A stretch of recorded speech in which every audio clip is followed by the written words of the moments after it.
नमस्कार विद्यार्थियों। आज की इस ऑनलाइन क्लासेस में आपका स्वागत है। अगर अभी तक आपने हमारे YouTube चैनल को सब्सक्राइब नहीं किया है तो एक बार फिर से आपको बोल रहा हूँ कि जल्दी से हमारे YouTube चैनल को सब्सक्राइब कीजिए ताकि आप हिंदी विषय के साथ साथ अन्य विषयों का भी अध्ययन कर सकें। साथ ही अपने साथियों को भी YouTube चैनल से जुड़ने के लिए बोलिए ताकि वो भी कक्षाओं का लाभ ले सकें। अगर आपका कोई साथी अभी तक व्हाट्सएप ग्रुप से नहीं जुड़ा है तो उस साथी को भी बोलिए कि वो व्हाट्सएप ग्रुप से जुड़े। और आप भी हमारे पास अपने साथी के व्हाट्सएप नंबर भेज सकते हैं कि सर ये मेरे साथी हैं जिन्हें आप व्हाट्सएप ग्रुप में जोड़िए, तो हम उन्हें जल्द से जल्द व्हाट्सएप ग्रुप में जोड़ेंगे ताकि वो कक्षाओं का लाभ ले सकें।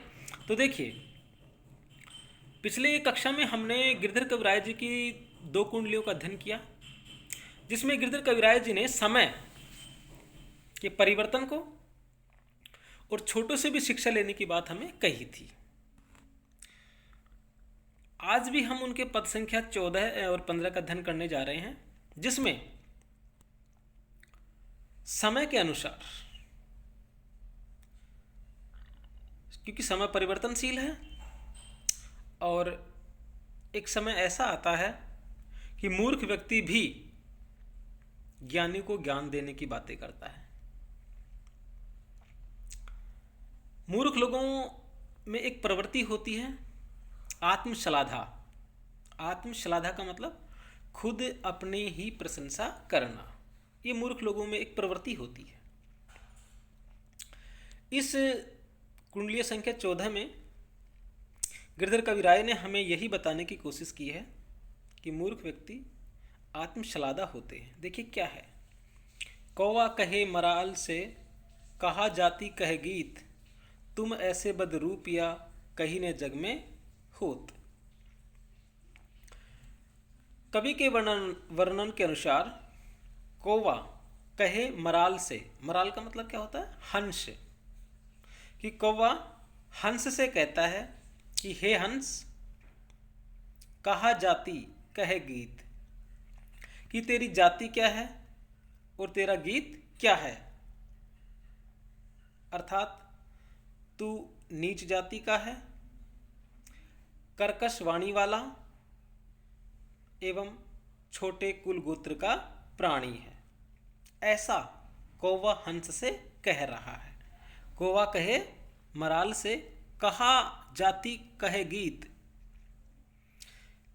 कौवा हंस से कह रहा है कि हे हंस, तेरी जाति क्या है, तेरा गीत क्या है। अर्थात तू नीच जाति का है, कर्कश वाणी एवं छोटे कुल गोत्र का प्राणी है। तुम ऐसे बदरूपिया कहीं न जग में होत। इसी कारण तू मुझे ठीक तरह से नहीं पहचान पा रहा है।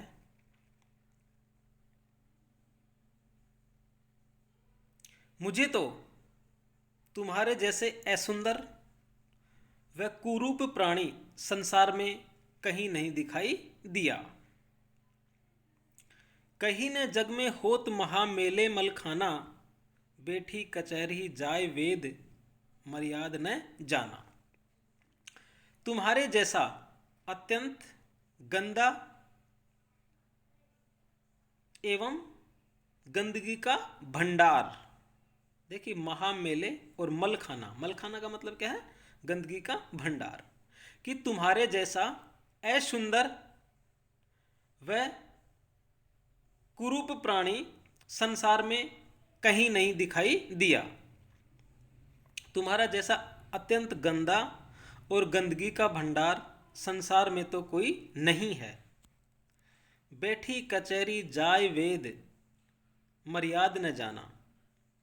इतने गंदे व कुरूप होने पर भी तुम हमारी सभा में आकर बैठ गए हो और वेद शास्त्रों की मर्यादा का भी तुम्हें ध्यान नहीं है। कह गिरधर कविराय सुनो हो पंछी होवा, धन्य मुल्क यह देश जहां के राजा कौवा। कह गिरधर कविराय सुनो हो पंछी हवा, धन्य मुल्क यह देश जहाँ के राजा कौवा। गिरधर कविराय कहते हैं कि हे मूर्ख पंछियों, सुनो, उस मुल्क और देश को धन्यवाद देता हूँ जहाँ के राजा कौवे के भांति होते हैं, अर्थात सज्जनों एवं कुलीन जनों को अपमानित करने वाले राजा को कौवे से भी गए बीते होते हैं। ऐसे देश में असभ्यों का बोलबाला होता है, ऐसा गिरधर कविराय ने बताया है। अगली उनकी जो कुंडलियाँ हैं, कुंडलिया संख्या 15, इसमें देखिए गिरधर कविराय कहते हैं कि प्रीति कीजिए बड़ेन सो, समया लावे पार, और कायर क्रूर कपूत है, बोरी देत मझधार। बोरी देत मझधार प्रीति की कवन बड़ाई, पछताने फिर देही जगत में अपयस पाई।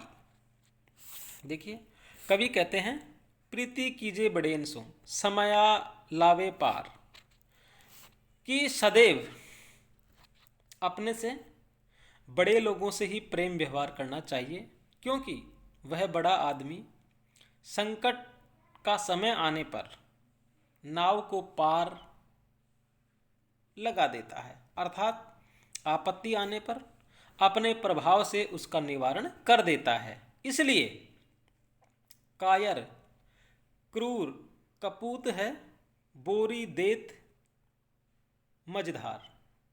इसलिए अगर कायर दुष्ट और कपूत से या कुपुत्र से मित्रता करोगे तो वह नाव को मझधार में ही डुबो देता है। अतएव बोरी देत मझधार प्रीति की कवन बड़ाई, इसलिए ऐसे प्रेम की कौन सी बड़ाई है जो नाव को मझधार में ही डुबो दे। और फिर क्या होगा, पछताने फिरी देही जगत में अपयस पाई, फिर पछताने के अलावा कोई चारा ही न रहे और संसार में बुराई ही फैल जावे। कह गिरधर कविराय प्रीति साची सीखी लीजे, व्यवहारी जो होय तऊ तन मन धन दीजे। और क्या कह रहे हैं, गिरधर कविराय कह रहे हैं कह गिरधर कविराय प्रीति साची सीखी लीजे। गिरधर कविराय कह रहे हैं कि प्रेम की सच्ची शिक्षा को सुन समझ लो। प्रीति साची सीखी लीजे, कि प्रेम की सच्ची शिक्षा को सुन समझ लो। व्यवहारी जो होए, कि जो व्यक्ति आपत्ति के समय हमारा साथ दे, उसके लिए तन मन धन दीजिए, उसके लिए तुम अपना शरीर, अपना मन और अपना धन भी निछावर कर दो।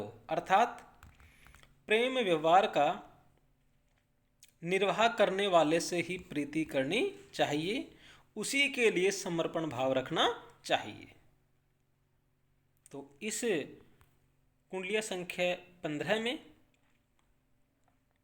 गिरधर कविराय हमें शिक्षा दे रहे हैं कि बड़ों का हमें सम्मान करना चाहिए, बड़ों से ही हमें प्रेम व्यवहार रखना चाहिए, ताकि वो हमें उचित सलाह, उचित मार्ग और समय आने पर हमारी हर संभव सहायता कर सकें, हमें उचित मार्ग दिखा सकें।